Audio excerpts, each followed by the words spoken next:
మత్తయి సువార్త 13వ అధ్యాయం. ఆ దినమందు యేసు ఇంటి నుండి వెళ్లి సముద్ర తీరమున కూర్చుండెను. బహుజన సమూహములు తన యొద్దకు కూడి వచ్చినందున ఆయన దోణి ఎక్కి కూర్చుండెను. ఆ జనులందరూ దరిని నిలిచియుండగా ఆయన వారిని చూచి చాలా సంగతులను ఉపమానరీతిగా చెప్పెను.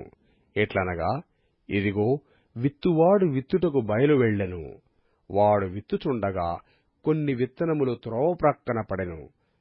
పక్షులు వచ్చి వాటిని మ్రింగివేసెను. కొన్ని చాలా మన్నులేని రాతినేలన పడెను. అక్కడ మన్ను లోతుగా ఉండనందున అవి వెంటనే మొలిచెను గాని, సూర్యుడు ఉదయించినప్పుడు అవి మాడి వేరు లేనందున ఎండిపోయెను. కొన్ని ముండ్ల పొదలలో పడెను. ముండ్ల పొదలు ఎదిగి వాటిని అణిచివేసెను.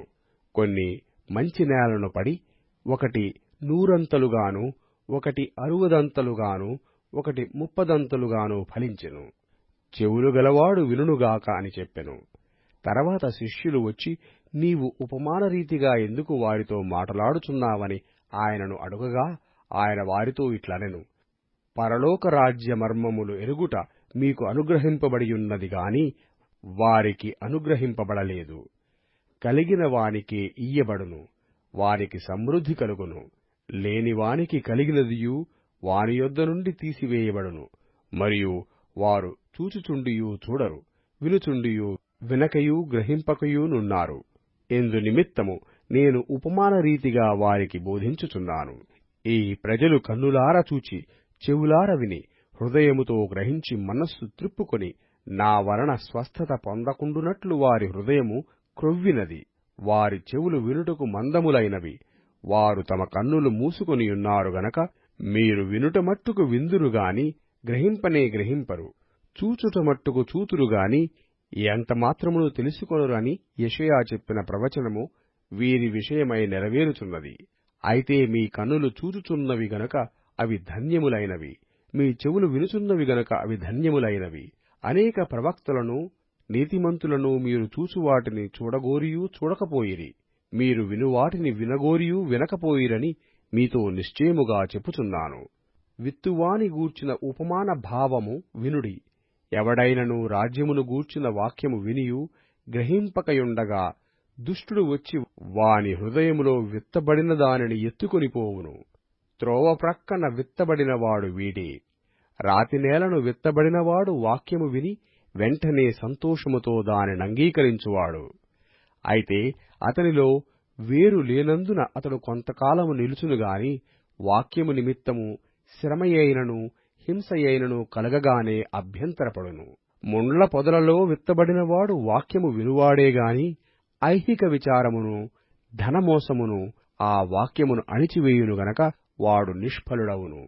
మంచి నేలను విత్తబడినవాడు వాక్యము విని గ్రహించువాడు.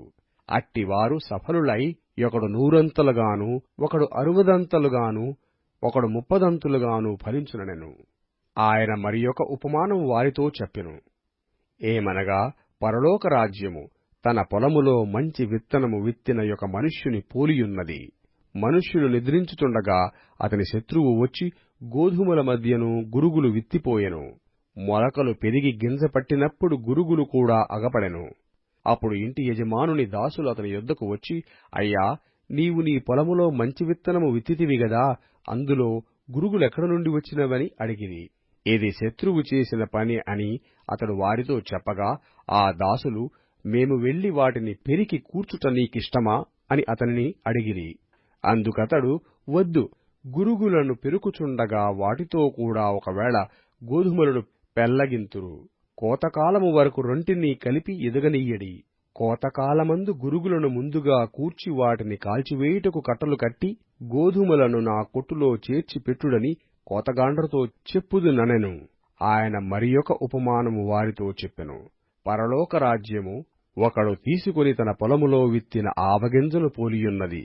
అది విత్తనములన్నిటిలోనూ చిన్నదేగాని పెరిగినప్పుడు కూర మొక్కలన్నిటిలో పెద్దదై ఆకాశ పక్షులు వచ్చి దాని కొమ్మలయందు నివసించునంత చెట్టగును. ఆయన మరియొక ఉపమానం వారితో చెప్పెను. పరలోక రాజ్యము ఒక స్త్రీ తీసుకుని పిండి అంతయు పులిసి పొంగు వరకు 3 కొంచెముల పిండిలో దాచిపెట్టిన పుల్లని పిండిని పోలియున్నది. నేను నా నోరు తెరిచి ఉపమానరీతిగా బోధించెదను. లోకము పుట్టినది మొదలుకొని మరుగు చేయబడిన సంగతులను తెలియజెప్పెదను అని ప్రవక్త చెప్పిన మాట నెరవేరునట్లు యేసు ఈ సంగతులన్నిటినీ జనసమూహములకు ఉపమానరీతిగా బోధించెను. ఉపమానము లేక వారికేమియూ బోధింపలేదు. అప్పుడాయన జనసమూహములను పంపివేసి ఇంటిలోనికి వెళ్ళగా ఆయన శిష్యులాయన యొద్దకు వచ్చి, పొలములోని గురుగులను గూర్చిన ఉపమాన భావము మాకు తెలియజెప్పమనిరి. అందుకాయన ఇట్లనెను, మంచి విత్తనము విత్తువాడు మనుష్య కుమారుడు. పొలము లోకము, మంచి విత్తనములు రాజ్య సంబంధులు, గురుగులు దుష్టుని సంబంధులు. వాటిని విత్తిన శత్రువు అపవాది. కోత యుగ సమాప్తి, కోత కోయువారు దేవదూతలు. గురుగులు ఏలాగు కూర్చబడి అగ్నిలో కాల్చివేయబడునో అలాగే యుగ సమాప్తి యందు జరుగును. మనుష్య కుమారుడు తన దూతలను పంపును. వారాయన రాజ్యములో నుండి ఆటంకములగు సకలమైన వాటిని దుర్నీతిపరులను సమకూర్చి అగ్నిగుండములో పడవేయుదురు. అక్కడ ఏడుపును పండ్లు కొరుకుటయును ఉండును. అప్పుడు నీతిమంతులు తమ తండ్రి రాజ్యములో సూర్యుని వలె తేజరిల్లుదురు. చెవులు గలవాడు వినుగాక. పరలోక రాజ్యము పొలములో దాచబడిన ధనమును పోలియున్నది.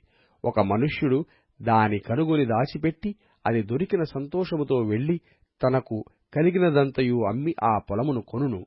మరియు పరలోక రాజ్యము మంచి ముత్యములను కొన వెదుకుచున్న వర్తకుని పోలియున్నది.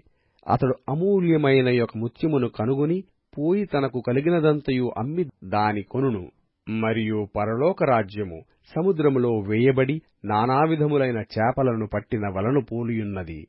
అది నిండినప్పుడు దానిని దరికి లాగి కూర్చుండి మంచి వాటిని గంపలలో చేర్చి చెడ్డవాటిని బయట పారవేయుదురు. అలాగే యుగ సమాప్తియందు జరుగును. దేవదూతలు వచ్చి నీతిమంతులలో నుండి దుష్టులను వేరుపరిచి వీరిని అగ్నిగుండములో పడవేయుదురు. అక్కడ ఏడ్పును పండ్లు కొరుకుటయును ఉండును. వీటినన్నిటినీ మీరు గ్రహించితిరా అని వారిని అడుగగా వారు గ్రహించితిమనిరి.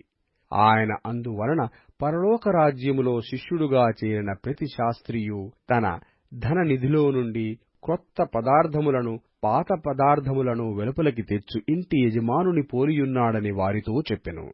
యేసు ఈ ఉపమానములు చెప్పి చాలించిన తరువాత ఆయన అక్కడ నుండి వెళ్లి స్వదేశమునకు వచ్చి సమాజ మందిరములలో వారికి బోధించుచుండెను.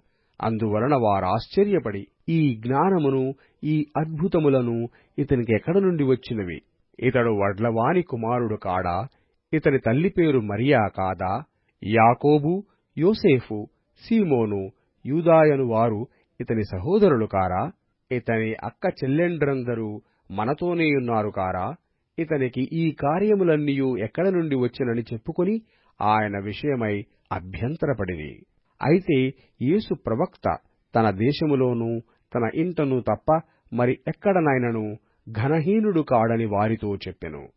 వారి అవిశ్వాసమును బట్టి ఆయన అక్కడ అనేకమైన అద్భుతములు చేయలేదు.